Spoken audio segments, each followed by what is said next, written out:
அல்ற தண்ணி இந்த இடத்துல விடுறது இது பாருங்க வெள்ளை கல்லாலேயே ஃபுல்லாவே செதுக்கி எடுத்தப்பட்டு கிடக்குது. மீதும் எனக்கு விமர்சனம் இருக்கிறது. உண்மையில் இந்த இடத்திலேயே ஒரு பௌத்த சின்னம் இருக்கும் என்றால் அல்லது பௌத்த சின்னத்தினுடைய அடையாளத்தில் ஒரு கல்வெட்டுன்றது பாருங்க. கல்வெட்டுல இங்கிலீஷ் எல்லாம் கப்பல்சல் வந்து தங்கண்ட கைவண்ணம் காட்டியிருக்கு. நம்ம இதுக்களால் போவோம். தாய்த்தமிழ் வணக்கம். நாங்கள் எங்கே நிற்கிறோம்டா நல்லூர் அடியில் எங்களுடைய தமிழனாண்ட ஒரு கட்டிடம், அதாவது அரண்மனைன்னு சொல்கிற மந்திரி மனையிலாண்ட நிற்கிறோம். இந்த மந்திரி மனை பார்த்தீங்கன்னா இன்றைய தினம் சிதைவிட்டு அழிவிட்டு வருகிறது. அந்த வகையில் இன்றைய தினம் இதில் ஒரு பகுதியானது இடிவிட்டு கீழே விழுந்திருக்கிறது. இதை மிகவும் மனவருத்தத்துக்குரிய தன்னார்வலர்கள் வந்து இந்த இடத்துல ஒரு ஒரு மனத்தை உருக்கின சில பதிவுகள் சொல்லியிருக்கோம். இந்த கட்டணம் எப்படி இருக்குது, என்னமா இருக்குன்றல உங்களுக்கு காட்டுறேன். அந்த சேனலுக்கு புதுசாக மறக்காம சப்ஸ்கிரைப் பண்ணி எங்களோட ஆதரவு தாங்க. எங்களோட சின்னத்தை நாங்கள் பாதுகாப்போம். தொடர்ந்து காணொலியை பார்ப்போம். இதில் இருக்கிற வாசல் வந்து பார்த்தீங்கன்னா வெள்ளை கல்லால், அதாவது வெள்ளை பளிங்கு கல்லால் வந்து உருவாக்கப்பட்ட வாசல். ஆரம்பகால வாசல் இதுவாகவும் இருக்கலாம், வடிவாக தெரியாது எந்த வாசல்ன்ட்டு. ஆனால் பிற்காலத்தில் வந்து உருவாக்கப்பட்ட வாசல் இந்த வாசல் பிரதான வாசலாக இருக்கப்படக்கூடியதாக இருக்குது. ஆனால் பார்த்தீங்கன்னா இந்த இடம் வந்து சுண்ணாம்பு கட்டுறதால இந்த அதாவது இந்த சுவர் வந்து கட்டப்பட்டிருக்கிறது. யாழ்ப்பாணத்தின் ஒரு அடையாளம் தான் இந்த மந்திரிமனை. இந்த மந்திரிமனை இன்றைய தினம் நடந்த ஒரு சின்ன அசம்பாவிதம் என்னன்னு பார்த்தீங்கன்னா, இந்த மழை காரணமாக இதில் முளைத்த மரங்கள வேர்கள் வந்து அந்த கட்டடத்தை பழுதுபடுத்தி இன்றைய தினம் உடைச்சிருக்குது. அதாவது இப்போ பார்த்தீங்கன்னா இப்போ யாழ்ப்பாணத்தில் கனமழை பெய்கிற சீசன் ஆரம்பிக்கப்பட்டது, நெல்லெல்லாம் விளைய போட்டணும். அந்த வகையில் பார்த்தா இன்றைய தினம் மழை பெய்ததை முன்னிட்டு பார்த்தீங்கன்னா இந்த இடத்துல ஒரு பெரிய ஒரு அசம்பாவிதம் நடந்துருக்குது. இந்த இடத்துல இந்த மந்திரி மனை, அதாவது தமிழரின் ஒரு அடையாளம், இந்த மந்திரி மனை வந்து இன்றைய தினம் உடைஞ்சு விழுந்திருக்கு. இதை வந்து பராமரிக்காத ஒரு காரணத்தால் இந்த மரங்கள் எல்லாம் வளர்ந்து இந்த இடத்துல உடைஞ்சு இந்த கட்டடம் விழுந்திருக்குது. இந்த மந்திரி மனைன்றது உண்மையிலேயே ஒரு பிரபல்யமான மனை. இந்த இதால் டூரிஸ்ட்கள் வந்தாலும் இதை பார்த்துட்டு போகிறது. இந்த வாசலில் இருக்கிற இந்த கல்லை பாருங்கோ, இது கோயில்லேயும் இப்படி தான் இருக்கும். ஒரு கருங்கல்லில் முன்னுக்கு பொறிக்கப்பட்டிருக்கும், ஆனால் இதில் அப்படி பொறிக்கப்படவில்லை. இந்த இடத்துல இந்த மரங்களால் செய்த வேலைப்பாடு பாருங்கள். இந்த மரங்களால் செய்த வேலைப்பாடுகள் இருக்குது. எல்லாம் உக்கி, எல்லாமே உக்கி இப்போ அழிவிட்டு கொண்டு வருது.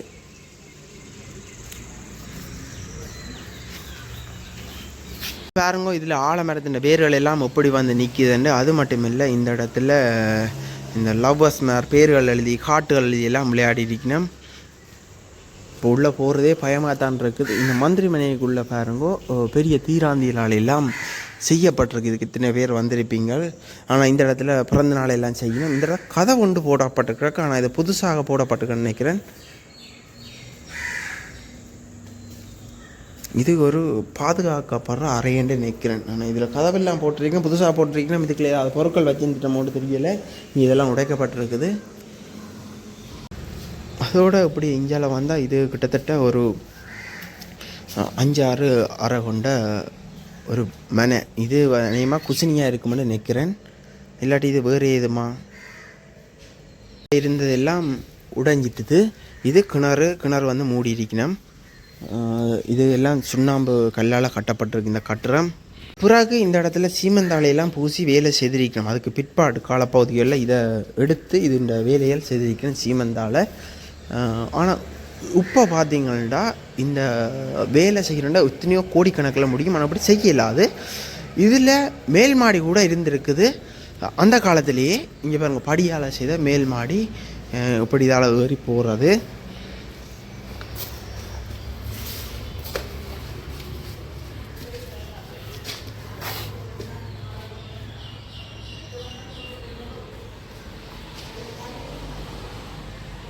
இது ஜன்னல் இருந்திருக்குது, அதுலேயே மாதிரி ஜன்னல் இருந்திருக்கு. அநேகமாக இதுலேயும் மேலே ஃபேமிலியாக இருந்திருக்கிறோம் போல் நடக்குது.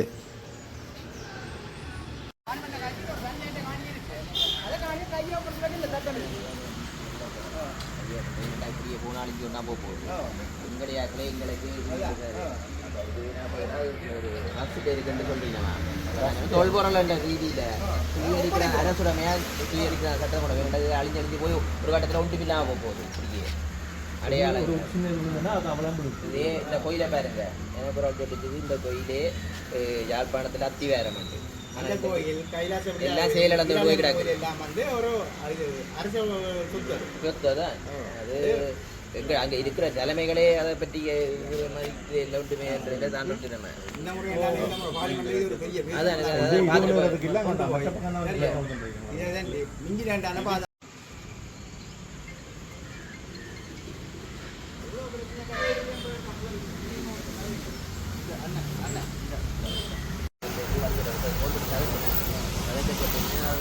கொண்டு ரஸ் மாதிரி இருக்கா அப்போ எங்களுக்கு தெரியும் இதுக்கு முதல்ல வேறு 3 வேறு ஆள் இருந்த பிறகு ஆட்டோனி பிறந்து அப்படியே சுயரிச்சு வச்சிருக்குது உண்மையே இந்த கோயில் வந்து உண்மையாகவே நல்ல வரக்கூடிய கோயில் இன்றைக்கு அதையே அழிஞ்சு சும்மா அழிஞ்சு கோவில் கட்டிட்டு பொறுப்பாக வச்சிருக்கிறது தெரியும் இதுல ஒரு பௌத்த சின்னம் இருந்துச்சுங்களா அடுத்த நிமிஷம் வந்து அது இல்லை அதுதான் என்ன சொன்னாதான் இதை வந்து டிசியில போட்டுட்டு அங்கே முடிவெடுப்போம் நாங்கள் இதை தொல்பொருளுக்கு கேண்டோவ் பண்ணி பாதுகாத்து இதை திருப்பி புனரமைச்சு நீட்டாக நல்ல எவ்வளோ ஃபுல்லாக இல்லாமல் அதுக்கு நான் கதைப்பேன் போட்டுட்டு இப்போ போடும் பார்லிமெண்ட்லேயே கதைப்பேன் அப்படி இதுகள் அழிஞ்சு கொண்டு போக அப்புறம் இந்த தடையமே இருக்காது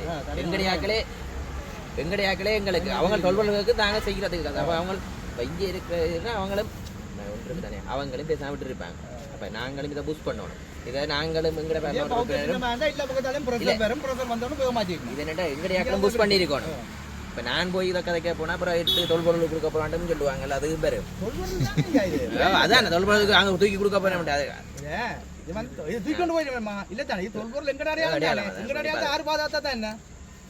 அது பார்லிமெண்ட்ல கதைக்கிறேனே சொல்லி போட்டுட்டு இதுக்கான துரிதமாக இதை இந்த ஏரியாவை சரி இந்த மந்திரிமனை சங்கரின் மந்திரிமனை இன்றைக்கு எங்களோட தொல்பொருள்கிட்ட அடையாளம் தமிழற்ற அடையாளம் இன்றைக்கு ஒரு தொகுதி இடிஞ்சு விழுந்துருக்கிறது அதன் நிமித்தமாக நான் கச்சேரி ஜியிடம் தொடர்பு கொண்டு கேட்டிருந்தேன் அதன் பிறகு தொல்பொருள் திணைக்கத்துக்கு பொறுப்பாக இருக்கும் மணிப்பாளரிடம் சென்று கேட்டிருந்தேன் இதை ஏன் புனரமைத்து இந்த அடையாளத்தை பேணி பாதுகாக்க முடியாதோன்னு கேட்டிருந்தேன் அவர்கள் கூறியிருந்தார்கள் இது ஒரு கோயில் நிர்வாகத்துடன் இணைந்த காணியாம் அதனூடாக அதை தாங்கள் புனரமைக்க முடியாது என்ற வகையில் அவர் கூறியிருந்தார்கள் ஏனென்றால் இது தொடர்பாக அவருடன் நாங்கள் கலந்தாலோசித்து வருவதாகவும் இந்த இடத்தை பெறுவதற்காக நாங்கள் நினைக்கின்றோம் எதிர்வருங்காலத்தில் இதை தொல்பொருள் திணைக்களம் சுவீகரித்து இதை இந்த அடையாளங்களை பேணி பாதுகாப்பதற்காக நாங்கள் இதை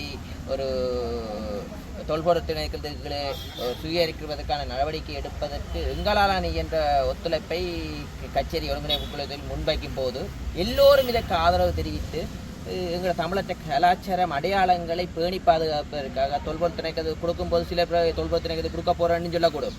ஆனால் நாங்கள் நினைக்கின்றோம் இது இப்படி தனியாட்டு இடிஞ்சு விழுகிறதை விட இது பேணி பாதுகாக்க வேண்டிய என்னோட தமிழ் அடையாளம் என்ற வகையில் பேணி பாதுகாக்கணும். தொல்பொருள் திணைக்களத்தில் கொடுத்தாலும் அந்த நிதியை பெற்று சிறந்த முறையில் இது பேணி இது பலர் இங்கே வந்த ஒரு இது பௌத்த அடையாளமாக இருந்தால் இந்த ரகம் சுவீகரித்து அடையாளம் சிறந்த முறை பேணி பாதுகாக்கணும். அதே வகையில் நாங்களும் அனைத்து பார்லமெண்ட் உறுப்பினரும் என்ற இது தமிழற்ற அடையாளம் இதுக்கு இந்த மாவட்ட ஒருங்கிணைப்புகளுக்கு போட்டு அனைவரும் சம்மதத்தையும் பெற்றுக்கொண்டு இதை தொல்பொருள் திணைக்களத்துக்கு கொண்டு வந்து இந்த சிறந்த முறையில் பராமரிப்பதற்கான நடவடிக்கை எங்களால் என்ற ஒத்துழைப்பை நாங்கள் வழங்குவோம். அதே நேரம் ஏனைய பார்லமெண்ட் உறுப்பினர்களும் இதற்கு ஆதரவாக இதை பேணி பாதுகாப்பதற்கான ஆதரவையும் பெற்றுக் கொடுப்போம். ஏனென்றா தனியொருவரால் இதை மாற்றத்தை கொண்டு வருவதற்காக பல விமர்சனங்களும் சின்ன பேரும் இது மாறி மாறி சொல்லி கொடுக்க போகிறோம். ஏனென்றால் எங்களது அரசியல்வாதிகள் விமர்சனம் செய்தே பழகிவிட்டது. இதனால் இதில் விமர்சனம் செய்வதை விட்டுவிட்டு எல்லோரும் ஒன்றிணைத்து இதை பாதுகாப்பதற்கான ஒரு நடவடிக்கை எடுப்பதற்காக நாங்கள் டிசிசியில் முன்மொழிஞ்சு அதே நேரம் இதே பார்லிமெண்ட்டில் கேள்வியை போட்டு இதை பாதுகாப்பதற்கு இதை தொல்பொருள் திணைக்களத்துக்கு கொண்டு வந்து மீள கட்டி எதிர்கால சந்ததிக்கு இந்த அடையாளத்தை பேணி பாதுகாத்து கொடுக்க வேண்டிய பொறுப்பு இருக்கிறது. அதை நாங்கள் நிறைவேற்றுவோம் கூறிக்கொள்வோம். கவலைக்குரிய விவரம் மனவேற்றத்துக்குரிய விவரம் முன் வாசல் இடிந்து விழுந்திருக்கிறது. அது கவலைக்குரிய வியம். உண்மையாக இது ஒரு பேசு பொருளான பொருள். தமிழக அடையாளத்தை எப்போதும் சிறிய விடாமல் பேணி பாதுகாக்க வேண்டிய பொறுப்பு. இவ்வளவு காலம் நாங்கள் இன்னைக்கு நிற்கிறோம். இப்போதுதான் நமது ஆட்சி அமைந்திருக்கு. இது எதிர்வரும் காலத்தில் நடவடிக்கை எடுக்கிறதுக்கான பூரணமான ஒத்துழைப்பை நாங்கள் வழங்குவோம் என்று கூறியிருக்கிறோம். இந்த சூழல்ல வந்து பெரிய மழை வரக்கூடிய சந்தர்ப்பம் இருக்கு. அதை பேணி பாதுகாப்பு அதற்கு இடையில வந்து சாத்தியப்படுமா?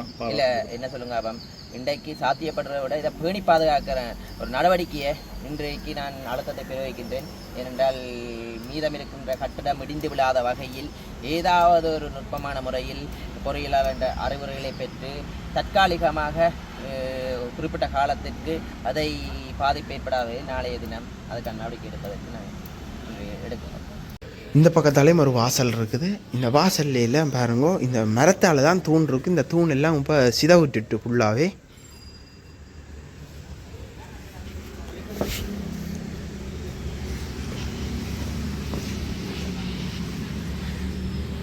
பக்கத்துல எல்லாம் வாசல் கட்டுறங்கள் இருந்திருக்குது. அதெல்லாம் உடைச்சி எல்லாம் எடுத்திருக்கணும். நம்ம வெள்ளக்காரர் வந்து உடைச்சினமோ இன்னொன்று தெரியல, எல்லாமே உடைக்கப்பட்டிருக்குது.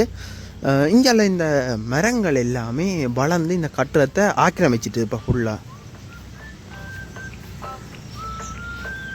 இந்த சுவருண்ட உள்ள மண் போட்டு இதாக அறையா அப்படியா இருந்திருக்கும். இந்த சுதைன்னு சொல்கிறது, சுதையால் இந்த சுண்ணாம்பு கற்கள் வந்து கட்டப்படுறது. இதெல்லாம் கப்பல் செல் வந்து தங்கண்ட கைவண்ணம் காட்டியிருக்கி நம்ம இதுக்குள்ளால போவோம் உள்ள. இந்த இடத்துல ஏதோ பெரிய பதுங்குதளம் மாதிரி ஒன்று இருக்குது. இங்கே பாருங்க, பெரிய ஒரு பதுங்குதளம் மாதிரி, பங்கர் மாதிரி, இல்லாட்டி கிணறோ இல்லை வேறு மாதிரி அது இப்போ குப்பையில் அள்ளி கொட்டுற இடம் மாதிரி தான் இதை இப்போ பாவிக்கணும். இந்த இடம் பாருங்க, ஆலமரம் எல்லாம் வளர்ந்து இதெல்லாம் அபகரிச்சிட்டு இதுக்கும் நிறையா இருந்திருக்கு. மண்ணெல்லாம் போட்டிருக்கணும். இது சீமந்தால் இதை கட்டி இருக்கணும். இனிமேல் அதுக்கு பிற்பாடு இது இந்த வேலைப்பாடுகள் நடந்திருக்குது. இதுக்கு இந்தியாவில் எல்லாம் கட்டுறங்கள் இருந்திருக்கும் போல அந்த கட்டுறங்கள் ஒன்றுமே இல்லை.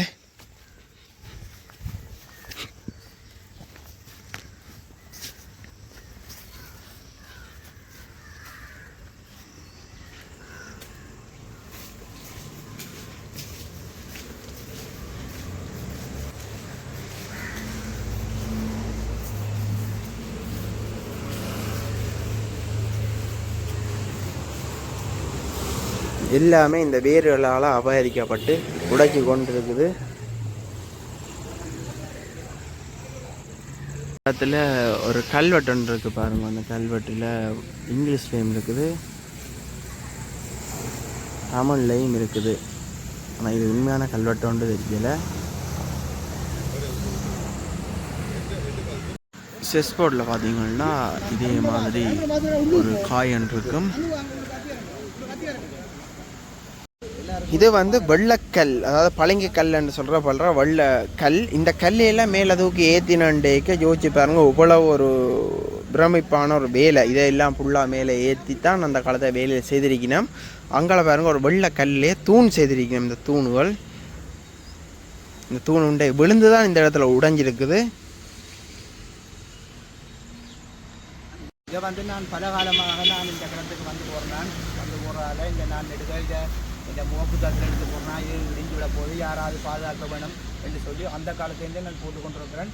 ஆனால் இப்போ கிட்டடியிலான் இந்த இதெல்லாம் இந்த பைப்பெல்லாம் போட்டு சப்போர்ட் கொடுத்ததை இந்த காணியை ஒரு தனியார் வச்சிருக்கிறார். இந்த தனியார் வந்து அவரும் ஒரு தமிழர் தான். அவர் அந்த காணியை தந்த பொறுப்பில் இருந்து இதை பொதுமக்களின் பொறுப்புக்கு கொடுக்காம வச்சு கொண்டு இருக்கிறார். அதால் இந்த இந்த இதில் வந்து பாதுகாக்க முடியாமல் அப்படியே அழிவடைஞ்சு போய் கொண்டு இருக்குது. இப்போ இது ஒரு தொல்லியல் அடையாளமாக அப்படி கையகப்படுத்த முடியாதுன்னு சொல்லி நாங்கள் சொல்லலாது. ஆனால் அதுக்கான சட்ட மூலங்களில் பாராளுமன்றத்தில் எல்லாம் இயற்றக்கூட்ட அதிகாரங்கள் எல்லாம் பாராளுமன்றத்துக்கு இருக்குது. இதை தொல்லியலாக இதன்றி தொல்லியல் திணக்கம் பாரம்பரியத்துக்கான இலங்கை அரசாங்கத்துக்கு நிறைவேற்ற அதிகாரமுள்ள ஜனாதிபதிக்கு இல்லைன்னு சொல்லலாது. எல்லாம் இருக்குது. பாராளுமன்றத்தில் நினைச்சா எல்லாம் சாதிக்கலாம். மக்களே அதை பாதுகாப்போம். மக்களே அதை அரசுடைமையாக்கி அதை பாதுகாக்கக்கூடிய அந்த மனநிலை அவர்கள்ட்ட இருக்குது. எங்கள்கிட்ட தான் அந்த மனநிலை, எங்கள்கிட்ட ஒரு குறிப்பிட்ட சமூகத்தில் அந்த மனநிலை இல்லை. ஆரம்பத்திலிருந்து இந்த இது ஒரு நல்ல, இன்னும் இதை விட ஒரு நல்ல பாதுகாப்பாக இருந்தேன். நான் எனக்கு தெரிஞ்சு எனக்கு இந்த உயர்ந்து தெரிஞ்ச காலத்துலேருந்து 90ஆம் ஆண்டுலேருந்து நான் பார்க்குறேன். இதை அப்போ நல்ல சிறப்பாக இப்படி எல்லாம் நல்ல ஒரு அப்போ இந்த அமைப்பு வந்து இன்னும் சிறப்பான அமைப்பாக இருந்தது. அப்போ இந்த இதில் வந்து ஆக்கள் குடியிருந்தவை, இங்கே ஆக்கள் இருந்தவை, இதில் குடியிருந்தவை ஆக்கள். இந்த காணி குடிமையால் இனியண்டான இந்த காணியை வந்து இதை வந்து ஒப்படைச்சி சரியான தரப்பட ஒப்படைச்சி இதை பாதுகாக்கணும்.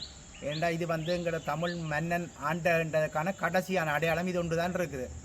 அதை விட வேறு எங்கள்கிட்ட தமிழ் மன்னன் ஆண்ட வரலாற்று புத்தகத்தில் கூட எங்கள் தமிழ் மக்கள்கிட்ட பல பாடசாலை புத்தகத்தில் கூட தமிழ் மக்களுடைய வரலாறு இல்லாமல் போய் கொண்டிருக்கிற அடையாள சின்னமாக இருக்கிற ஒரு பொருளாக இருக்கிற இந்த இது மட்டும்தான். இதுவும் இந்த அரண்மனை வாசல் தான் இருக்குது.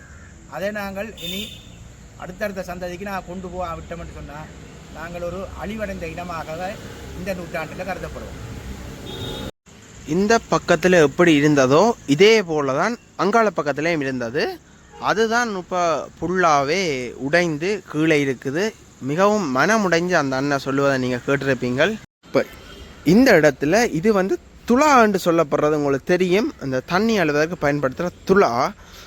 இது வந்து இப்போ இந்த கிணறுலாம் மூடப்பட்டிருக்கிறது. இந்த இடத்துல துலா இருந்திருக்கும் தான் நான் சொல்லுவேன். 100% இந்த இடத்துல துலா இருந்திருக்கு. இந்த இடத்துல அல்ற தண்ணி இந்த இடத்துல விடுறது. இது பாருங்க வெள்ளக்கல்லாலேயே ஃபுல்லாகவே செதுக்கி எடுத்தப்பட்டு கிடக்குது. இந்த தண்ணீர் அப்புறம் தொட்டி வெள்ளக்கல்லால் ஃபுல்லாக செதுக்கி எடுக்கப்பட்டிருக்குது.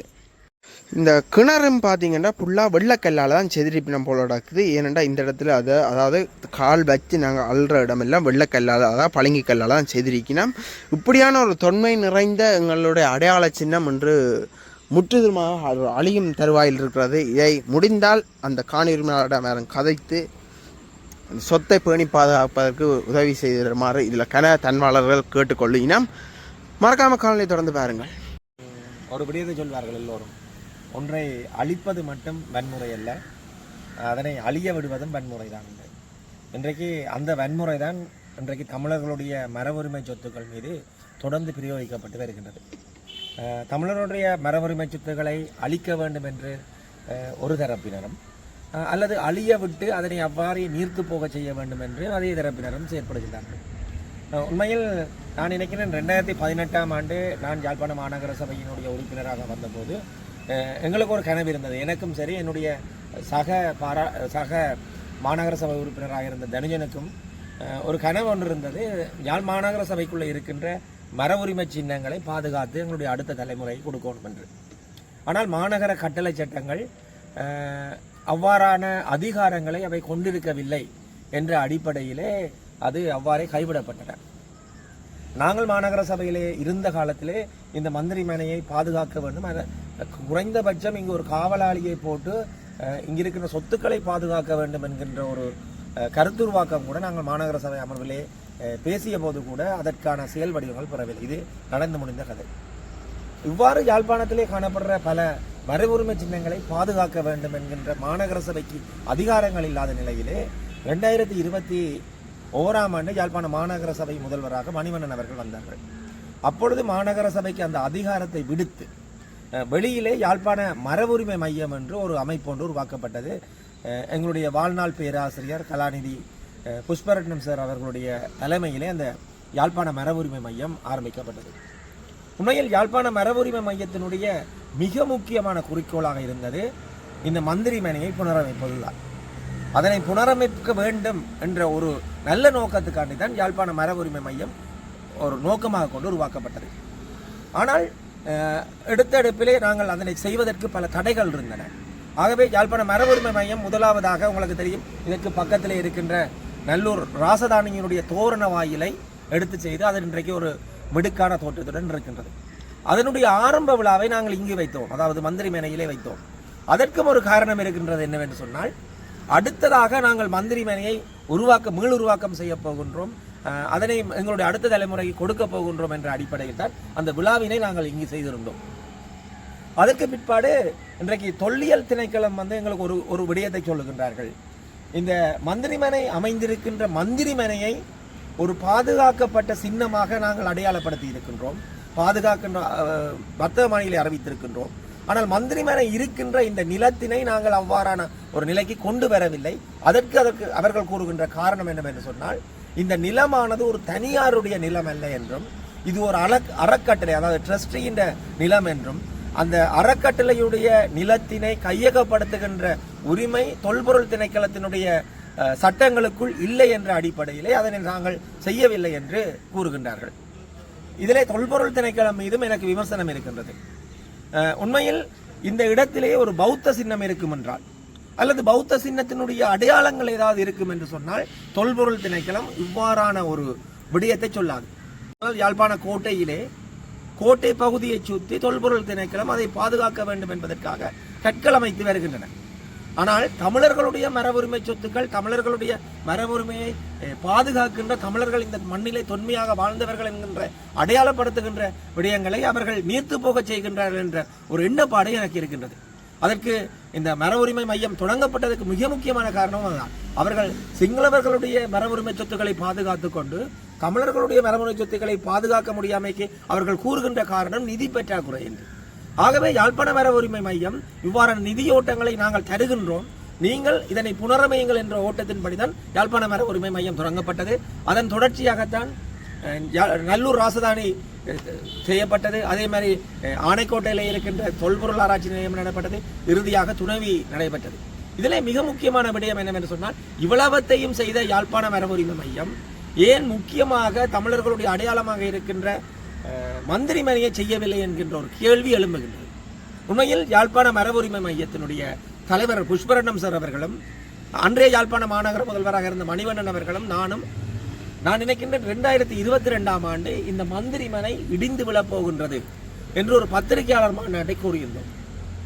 அந்த பத்திரிகையாளர் மாநாட்டின் பிரகாரம் எங்களுடைய யாழ்ப்பாண மர உரிமை மையத்தினுடைய வங்கி கணக்கிற்கு இந்த மந்திரிமனையை புனரமைப்பு செய்ய வேண்டும் என்பதற்காக பல மில்லியன் ரூபாய்கள் வைப்பிலிடப்பட்டன பல தன்னார்வலர்களால்.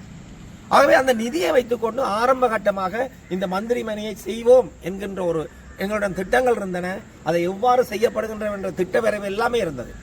செய்கின்ற பொழுதுதான் இந்த மந்திரிமனை இருக்கின்ற இந்த இடத்தினுடைய உரிமையாளரால் எங்களுக்கு சிக்கல்கள் எழுப்பினது. அவர் பல விடயங்களை சொன்னார், பல நிபந்தனைகளை விதித்தார். அந்த நிபந்தனைகளுக்கு எல்லாம் கட்டுப்பட்டு வந்தால்தான் நான் இதனை தர முடியும் என்கின்ற ஒரு எண்ணப்பாடு கொண்டு வந்தார். நாங்கள் இறுதியாக அவரிடம் கேட்டது, நீங்கள் இதனை ஒரு குத்தகை அடிப்படையில், ஒரு நீண்டகால குத்தகை அடிப்படையில் எங்களுக்கு தாருங்கள், அதற்கான நிதியையும் நாங்கள் தருகின்றோம், முன்பணமாகவும் தருகின்றோம், மாதம் மாதமாக தருகின்றோம் என்று அவரை இந்த மந்திரிமனையை எவ்வாறு நாங்கள் கையகப்படுத்தலாம் என்றதை விட இதை எவ்வாறு புனரமைக்கலாம், மக்களுக்கு அடுத்த சந்ததியை கொடுக்கலாம் என்ற அடிப்படையிலே நாங்கள் பல விட்டுக் கொடுப்புகளை கொடுத்தோம். ஆனால் அவருடைய எண்ணப்பாடில் அதில் இருக்கவில்லை. அவர் இதனை தடுத்து கொண்டே இருந்தார். ஒருவேளை அவருடைய சிந்தனையில் இருக்கலாம், இந்த மந்திரிமனையை இடிந்து போகவிட்டால் அது எதிர்காலத்தில் தனக்கு நல்லது என்கின்ற ஒரு கருத்துருவாக்கம் எண்ணப்பாடு அவரிடம் இருந்திருக்கலாம். ஆனால் யாழ்ப்பாண மர உரிமை மையம் அதிலே உறுதியாக இருந்தது, இதை செய்ய வேண்டும் என்று. 2 தடவைகள் யாழ்ப்பாண மர உரிமை மையம் இதற்கான நிதி ஒதுக்கீடை செய்திருந்தது. ஆனால் அந்த நிதி ஒதுக்கீட்டை பயன்படுத்த முடியாமல் போனதற்கு மிக முக்கியமான காரணம் இந்த நிலத்தினுடைய உரிமையாளர். அவர் அந்த நிலத்தினை தருவதற்கு எந்த விதத்திலுமே சம்மதிக்கவில்லை. இந்த நிலையில் தான் கடந்த ஆண்டு, இந்த ஆண்டு ஏப்ரல் மாதம் 30ஆம் தேதி தொல்பொருள் திணைக்களத்தினுடைய பணிப்பாளர் அவர்கள் யாழ்ப்பாணத்துக்கு வந்திருந்தார்.